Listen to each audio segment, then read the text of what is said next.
देखिए, कोर्ट का फैसला मानने योग्य है। हम मानेंगे, हर फैसले को मानेंगे और आज तक माना है। कोर्ट के फैसले से हम विचलित नहीं हुए।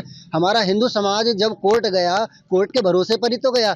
कहीं आप बता दीजिए किसी जगह अगर कोई व्यक्ति डायरेक्टली पहुंचा हो। हम कोर्ट के रास्ते गए, कोर्ट पर पहुंचे। अगर लोग, ये विपक्ष के लोग जो हैं, जिस तरह से कोर्ट पर भरोसा कर रहे हैं, तो कोर्ट ही उस दिन सर्वे करा रहा था, तो क्यों नहीं होने दिया जा रहा था? आखिर कौन उस भीड़ को उकसा रहा था? अखिलेश यादव जी उकसा रहे थे या हमारे सांसद जी उकसा उकसा रहे थे? उस दिन कौन ऐसा व्यक्ति था जो कि कोर्ट के फैसले को मानने से मना कर रहा था और कोर्ट की दुहाई दे रहे हैं बार बार? और देखने का विषय ये है कि उस दिन अनुज चौधरी जी के पैर में भी गोली लगी थी। देखा है, वो तो सारी चीजें जग जाहिर है, रिपोर्ट है, उनके पैर में गोलियों के निशान भी हैं। इसके साथ साथ जो हमारे एसपी साहब हैं, उनके पीआरओ साहब हैं, उनके भी गोलियां लगी हैं। पुलिसकर्मी और भी घायल हुए हैं, हालांकि मरा नहीं। लोग क्या ये चाहते हैं कि भारत में पुलिस मृत्यु को प्राप्त हो, कोई व्यक्ति मारा जाए?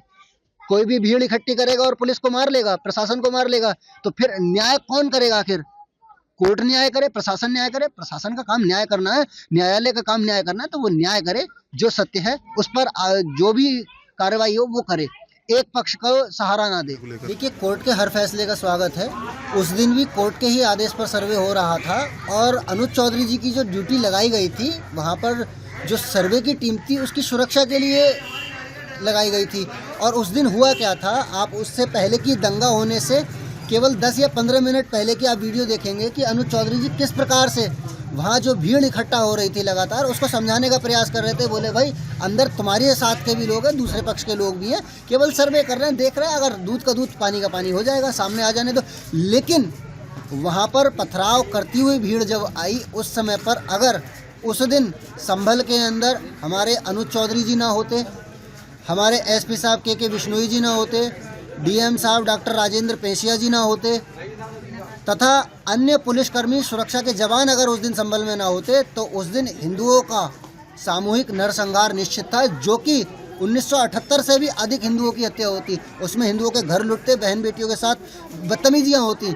अगर उस दिन संभल में प्रशासन अगर अपना काम नहीं करता, तो इस प्रकार से घटना को अंजाम दिया जाता कि आप कल्पना भी नहीं कर सकते थे। और रही बात कोर्ट के फैसले की, कोर्ट के हर फैसले का सम्मान है, कोर्ट जो चाहे वह कर लेगा, लेकिन सच का भी साथ देना चाहिए कोर्ट को। आखिर सत्य क्या है देखें ना। उस दिन पाकिस्तानी कारतूस मिलने का क्या कारण है भाई? आखिर कौन ऐसा व्यक्ति है जो कि पाकिस्तानी कारतूस यहाँ पर दंगे में प्रयोग कर रहा है? इस पर क्यों सवाल नहीं उठाते जो लोग बार बार, जैसे कि हमारे अखिलेश यादव जी जो विपक्ष के नेता हैं, वो बार बार अनुज चौधरी जी पर कीचड़ उछाल रहे हैं, तो आखिर ये बात का भी तो जवाब दे कि पाकिस्तानी कारतूस संभल के अंदर क्या कर रहे थे। और एक बात और कहूँगा, जब किसी दंगा करने वाले व्यक्ति को मरने के बाद 5-5 लाख रुपए तो अखिलेश यादव जी की सरकार ने दिया, कांग्रेस से भी और अन्य इस्लामिक संगठनों ने भी पैसा दिया। जब मरने वाले व्यक्ति को 20 से 25 लाख रुपए मिल जाएगा, तो क्या अन्य लोग दंगे के लिए इकट्ठे नहीं होंगे? इस पर भी तो प्रश्न चिन्ह बनता है।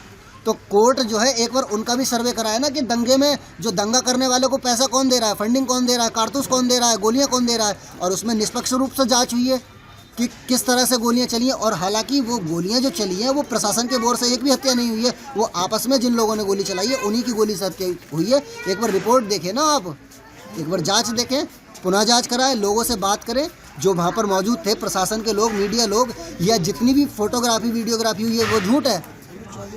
भाई देखना तो चाहिए, थोड़ा बहुत अपनी मानसिकता का भी तो प्रयोग करना चाहिए। एक बार देखें, भालें, जांचें और उसके बाद जब कार्रवाई करें।